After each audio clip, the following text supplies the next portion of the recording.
Hey guys, welcome back to the Second Time Lucky Mining channel. In today's video, we are going to do a unboxing of a mini PC, similar to what you would see here, but just a little bit better than this one that I've got here. If you like the content, please like the video and maybe even consider subscribing to the channel. It will help me out a great deal. But enough of shelling my channel, let's jump into the content. Now, I'm just gonna come out and admit it. I'm not only addicted to crypto and GPU mining and all those type of things, but I'm also addicted to small PCs that pack a massive punch. Now, if you haven't watched some of my previous content or following me on Twitter, yeah, I recently upgraded my mini ITX PC with a new graphics card, a 7900 XTX, but also I'm into small little mini PCs, and that's what I've used to run my Homelab and some of my crypto and server and learning experiences, not only on this channel, but my self-learning here at home. Now, I went and bought another one here. This is going to be a Minisforum UM773 I think, or 773 Lite, but ultimately it's got a Ryzen 7735HS chip in it, and I'll open it and we'll unbox it and have a closer look at it. Now, before we open up the box, let's just quickly go over some of the other mini PCs that I've got. I've got here the Minisforum. This is the smallest one that I have, so I guess we'll start with this one. I think it is, and I can't remember now, a UM35H. So it's basically a 4-core, 8-thread Ryzen chip in, and I'll just show you guys sort of what it looks like. If you followed me on Twitter, you probably know, or you've seen some photos of this before. It's a little bit tight in here. I'll show you guys sort of what it looks like. This is sort of what it looks like, and as you can see here, it's tiny. It's got the power button, it's got all of the connectors here at the back, and what I quite like is the 2.5 gig LAN and various USB and display ports in case you need it, and connecting it to a monitor, which I do obviously in this case. The bigger brother to this, and let me just put this to the side, is the one that does most of the heavy lifting. This one doesn't really do a lot of heavy lifting. I use it for little odds and sods. I maybe do a video specifically about that later, but this one here is the one that I got last year, that does most of the heavy lifting in terms of my server infrastructure. And as you can see, it's got the same type of design, and I would imagine the new one that I've got in the box is going to look pretty much similar. But 2.5 gig LAN, lots of USB connectors, display port, HDMI, come with the whole shebang. Now, what I have in this one specifically is a desktop processor. Yes, as you can see, it's still really tiny. It packs a Ryzen 5700G. So what that is an 8-core 16-thread that comes with onboard graphics. So it's basically a desktop chip. So this one uses a little bit more of power. I've packed it with 64 gigs of RAM and then a 4 terabyte SSD. Yes, so this one is what does the majority of my heavy lifting in terms of my Homelab and some of the services that I run at home. Now, I'm sure you're not here to look at exactly what I've done in the past or some of my older hardware. You are here to have a look at the new Minisforum UM773 Lite unboxing. So let me get cracking.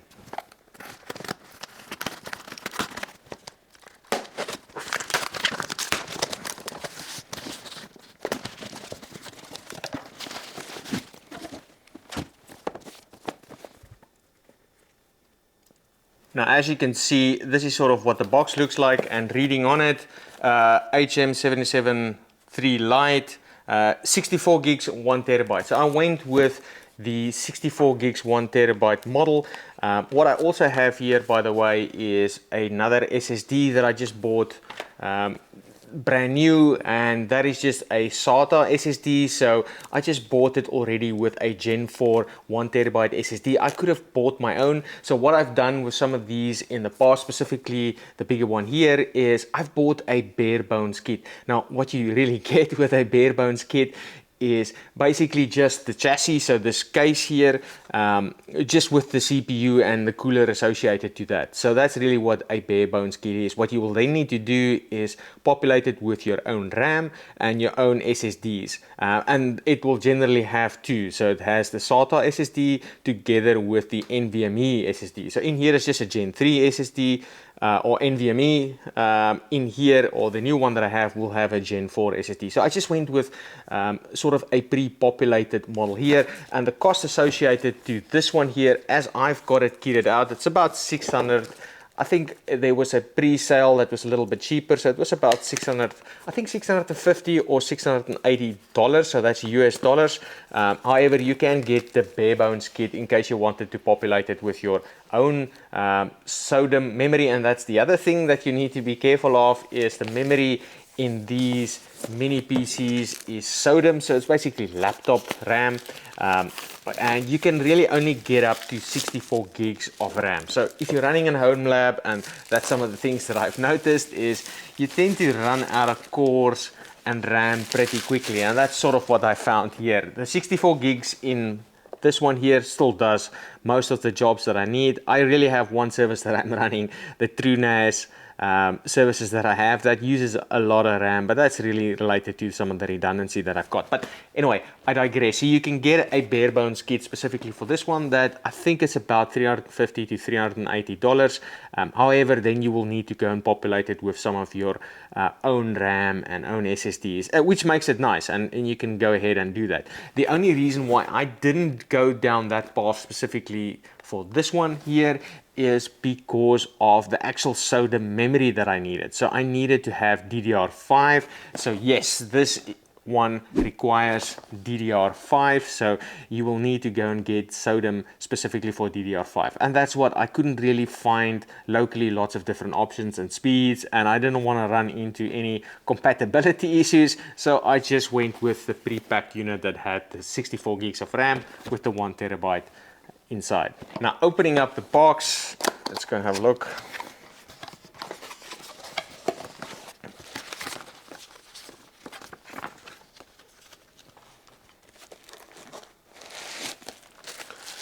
It is tiny. It's even smaller than some of the other ones that I have. I really didn't think it's going to be this small. So let me just open it up. Oh my word. This is how small it is. And for comparison, let me just put this here a little bit to the side.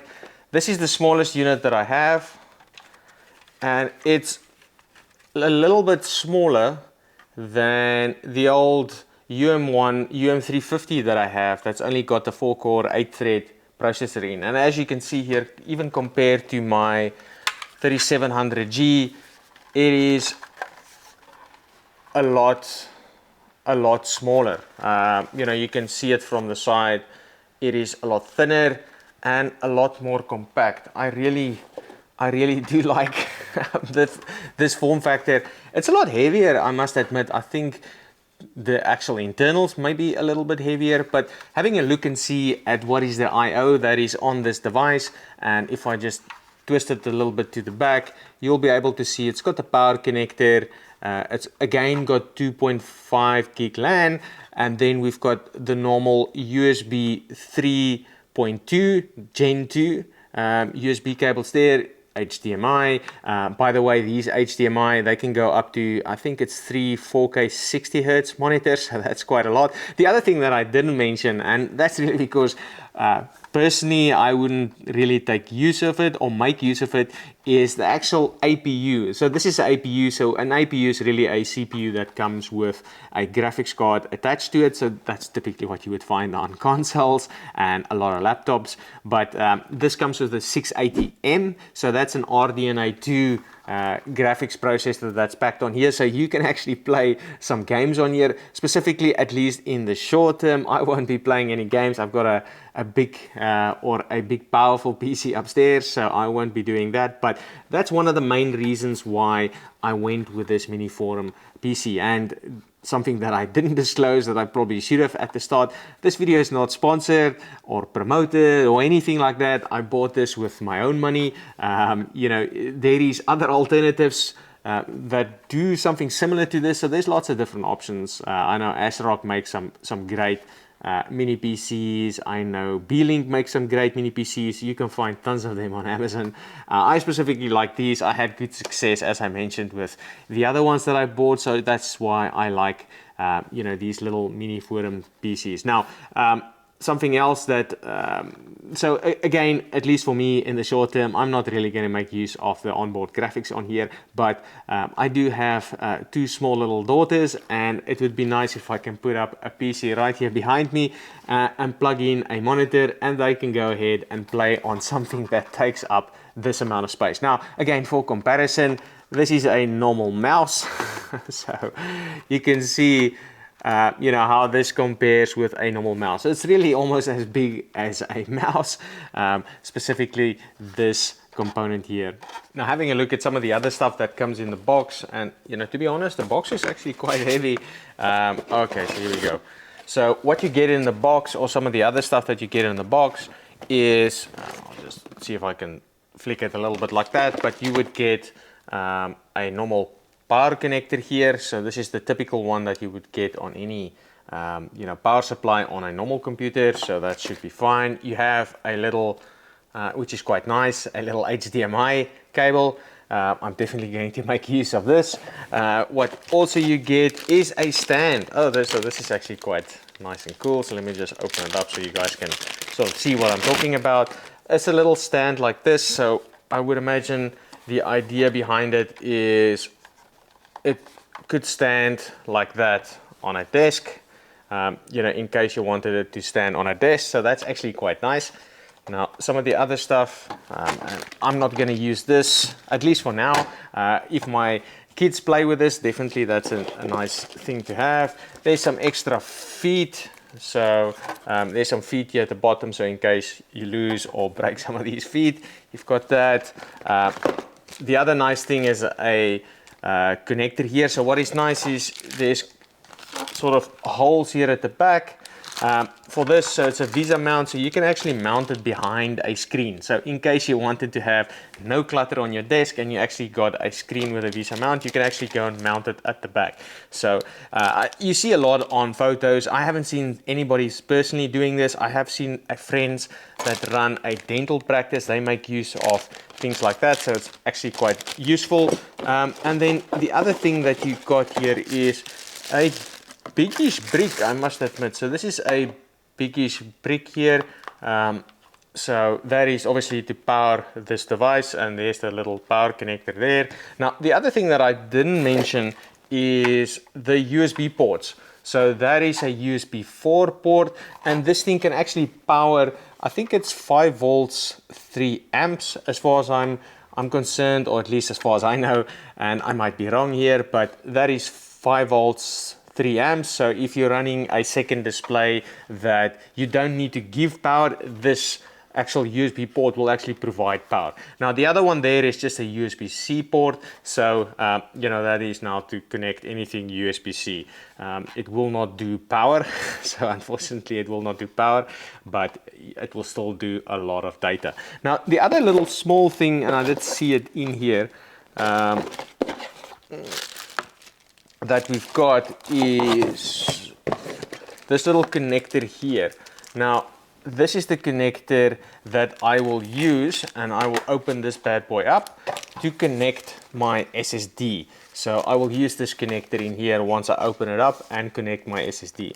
Now, opening it up, what you'll have to do, and if I show you guys here a little bit closer, you will have to open up or take off this pad, all these little feet, and underneath them there will be 4 screws. So that's what I'm going to do next, to open it up and show you guys sort of what it looks like in the inside.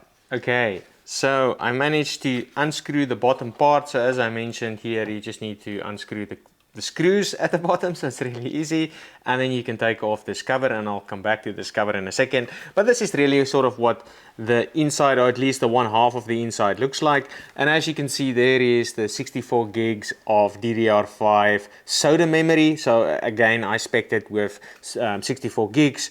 My SSD, NVMe SSD, is underneath there with a little you know, heat sink, so that's quite nice in case it gets hot. And then I would imagine this is potentially for the power delivery or something else, but there's another beefy heatsink right on there. Now, what I need to do next is put on at least the SATA SSD. So again, I kitted this out with 2 terabytes, so I need to get this 2 terabytes on here, and something that is different to what I did specifically with this one here. So this one again, this was the 5700G little mini PC that I've got, but I did the same thing, right? I did a SATA SSD, I stuck it on there, but mounting the SATA SSD is slightly different. So what I will do here is, you will see there is specific connectors on here. So that is where I'm going to connect my SATA SSD. So it's slightly different to what I did